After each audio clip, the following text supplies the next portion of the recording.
सूरत आल इमरान आयत नंबर 98 और 99। कुल या अहलिल किताबी, कह दीजिए अहले किताब, लिमा तकफुरूना, क्यों तुम कुफर करते हो भी आयातिल्लाही, साथ अल्लाह की आयात का।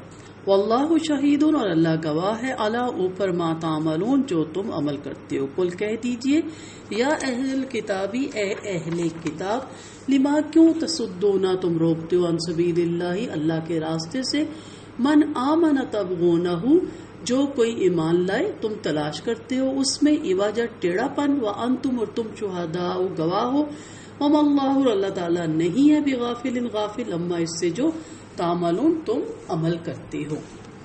यहाँ पे अल्लाह ताला काफरों को वार्निंग दे रहे हैं और काफरों से मुखातिब हैं। अहले किताब के काफरों को अल्लाह ताला धमकाते हैं जो हक से दुश्मनी करते हैं और अल्लाह ताला की आयतों से कुफ्र करते हैं। दूसरे लोगों को भी पूरे जोर से इस्लाम से रोकते हैं, बावजूद इसके कि आप सल्लल्लाहु अलैहि वसल्लम की हक्कानियत का उन्हें यकीनी इल्म था। अगले अंबिया और रसूलों की पेशनगोइयां जो पहले गुजर चुके हैं उनकी बिशारतें उनके पास मौजूद थी। नबी, उम्मी, हाशमी, अरबी, मक्की, मदनी, खातमुल अंबिया नबी करीम सल्लल्लाहु अलैहि वसल्लम का जिक्र इनकी किताबों में मौजूद था, फिर भी अपनी बेईमानी पर बज़िद थे। इसलिए उनसे अल्लाह ताला फरमाता है कि मैं खूब देख रहा हूँ तुम किस तरह मेरे नबियों की तकज़ीब करते हो और किस तरह खातमुल अंबिया को सताते हो और किस तरह मेरे मुखलिस बंदों की राह में रोड़े अटका रहे हो। मैं तुम्हारे अमाल से गाफिल नहीं हूँ, तमाम बुराइयों का बदला दूंगा, इस दिन पकड़ूंगा जिस दिन तुम्हें कोई सिफारशी और मददगार नहीं मिलेगा। यहूदियों को दूसरों को बेगाना भी उनके काम में शामिल था। टेढ़ापन वो तलाश करते थे। यहूद की इस्लाम दुश्मनी का एक ये तरीका था कि जो शख्स मुसलमान होने लगता उसे तरह तरह के शकूक शबात में मुब्तला कर देते थे। पहली बात तो जो इसके ज़हन नशीन कराई जाती वो ये कि जिस नबी आखिर-उज़-ज़मान की बिशारत हमारी किताबों में दी गई वो ये नहीं है। अगर ये वही नबी होते तो कबीले को क्यों तब्दील करते जो सब अंबिया का किबला रहा, या जो चीज़ें हराम है उन्हें हलाल क्यों बता रहे हैं, क्योंकि वो अपने गलत किस्म के मसाइल को असल बुनियाद करार देकर मुसलमान होने वालों को दिल बर्दाश्ता करते थे और हर मुमकिन कोशिश करते थे इस्लाम से दूर रहने की। इस आयत में अल्लाह ताला ने इनकी ऐसी हरकत पर गिरफ्त फरमाई है। आज के दौर में भी जब आप एक इंसान को देखते हैं जब वो किसी दीन की तरफ आना चाहता है और ख़ास तौर पे जब वो ऑथेंटिक किसी चीज़ की तरफ आना चाहता है तो सारे कोई ना कोई लेबल लगा देते हैं कि वो फलां फिरका, कहना नहीं चाहिए मुझे लफ्ज़, लेकिन वहाबी है, या फलां को ना सुनना वो तो जादू का सा असर रखता है, तुम्हारे अकायद ठीक है, ये पिछले तमाम अकायद को गलत कहते हैं। इस तरह की बहुत सी बातें, या उनका अपना अमल देखो ज़रा कैसे है, या उनकी गाड़ी देखो कितनी ज़बरदस्त है।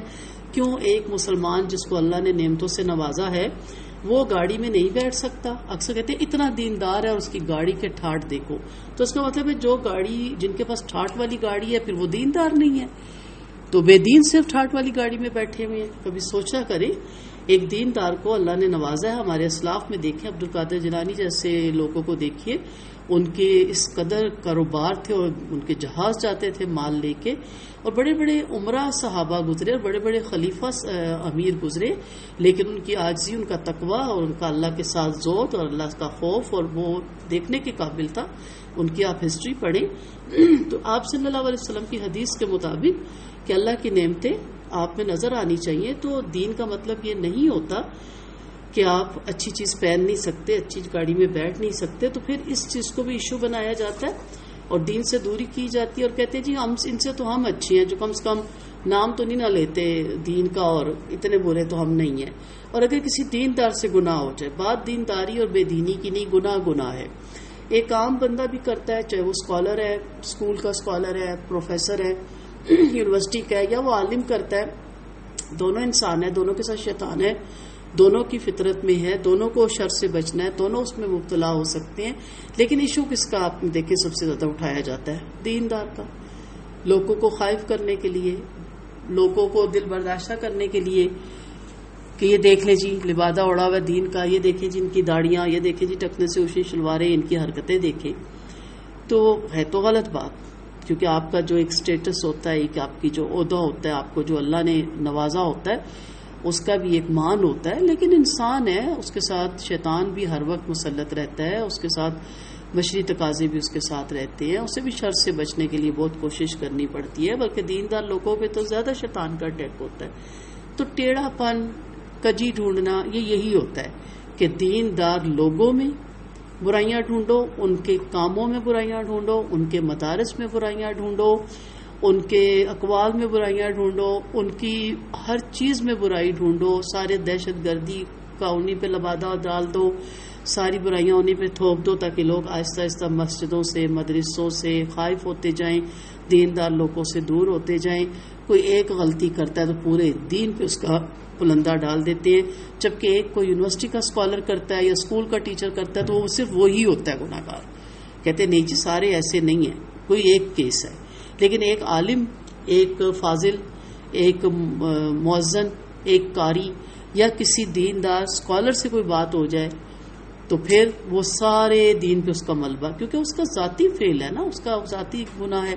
اگر کسی فیمیل کو درس دیتے ہوئے ڈائمنڈ کی رنگ پہنے دیکھ لیں یا گولڈ کی جیولری پہنے دیکھ لیں یا سلور کی، تو وہ بھی ایشو ہے۔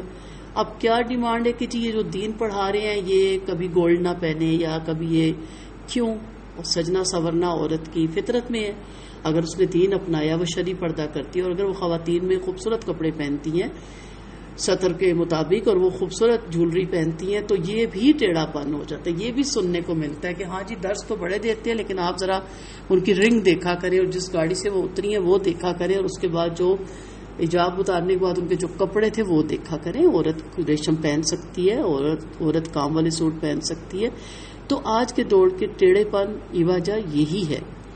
اور اگر پروٹوکول دے دیا جائے کسی دیندار کو تو ہاں جی یہ پروٹوکول آپ اسلاف میں پڑھیں۔ لوگ صبح کھڑے ہو جاتے تھے، بیٹھ جاتے تھے جگہ لینے کے لیے۔ اب مغرب میں درس ہونا ہے تو لوگ عصر سے بیٹھ جاتے ہوتے تھے کہ ہمیں پھر آواز پیچھے تک نہیں جائے گی۔ میں نے امام جوزی کو پڑھا، میں حیران ہو گئی کہ لوگ صبح سے گاؤں سے چل پڑتے تھے کہ جگہ نہیں ملے گی اور ان کے درس سنا کرتے تھے۔ تو پروٹوکول تو دیندار لوگوں کو اللہ نے بلکہ زیادہ دیا بغیر کسی خوف کے۔ تو یہ پروٹوکول بھی نہ لیں اور یہ اچھے کپڑے بھی نہ پہنے، یہ جولری بھی نہ پہنے، تو یہ سارا ٹیڑھا پن یہ وجہ آج کے زمرے میں آتا ہے۔ تو اس لیے کوشش کریں کہ اگر ہم سے خدا نخواستہ دین پہ نہیں چلا جا رہا لیکن دین پہ چلنے والوں کو ہم کرٹیسائز نہ کریں اور دوسروں کو ان سے خائف نہ کریں اور بد دل نہ کریں۔ خود ہم سے ہوتا نہیں، خود ہم پڑھنا نہیں چاہتے، ہم دوسروں کو کہتے ہیں قرآن آپ کے گھر میں نہیں ہے جو آپ چل پڑے ایڈمیشن لینے، یہی آپ کی عمر ہے اب آپ قاعدہ پڑھیں گی، اپنی ایج دیکھیں، یا اب آپ کو پہلے نہیں پتا تھا اب آپ ان سے دین سیکھ رہی ہیں، یا کہیں گے یہ تو نئی نئی باتیں بتا رہی ہیں، یا کہیں گے جی انہوں نے تو دین کو آسان کر کے رکھ دیا ہے۔ یہ واسطہ پڑتا ہے نا دن رات۔ اس لیے میں نے دیکھا کہ آج کے دور کے ٹیڑھا پر اور کجی بالکل چینج ہو چکی ہے، یعنی اب ایسے آگے آ کے نہیں کوئی کھڑا ہو جاتا کہ مت چلو دین پہ۔